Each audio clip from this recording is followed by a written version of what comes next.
Dream square দেখেন, এটা হচ্ছে তাদের ম্যাপটা দেখায় দেয়, কি বলেন?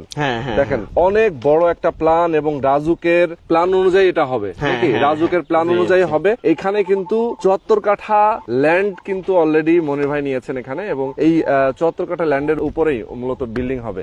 এবং আমরা পুরো প্ল্যানটা জানবো মনির ভাইয়ের কাছ থেকে। আমরা পরিকল্পনা করছি 74 কাঠায় কন্ডোনিয়াম বিল্ডিং করব বিদেশি আদলে। আচ্ছা আচ্ছা, বিদেশিদের আদলে কন্ডোনিয়াম বিল্ডিং করব, এবং বিল্ডিং গুলা হবে B+G+15। ওকে ওকে। এই কন্ডোনিয়াম বিল্ডিং এ আমাদের ফ্ল্যাট সাইজ ভিন্ন ভিন্ন আছে। 1152 স্কোয়ারের আছে, 1440 স্কোয়ার, 1800 স্কোয়ার এবং 2304 স্কোয়ার। ঢাকায় মাত্র 5 লাখ টাকায় জমি, অবিশ্বাস্য হলেও সত্যি। তাও আবার ঢাকা শহরের একদম প্রাইম লোকেশন থেকে মাত্র 5 থেকে 10 মিনিটের দূরত্বে। কোথায় আছি? অলরেডি এত সুন্দর একটা লোকেশনে আমি দাঁড়িয়ে আছি, যেখানে আসলে আপনি প্রাণ ভরে একটু নিঃশ্বাস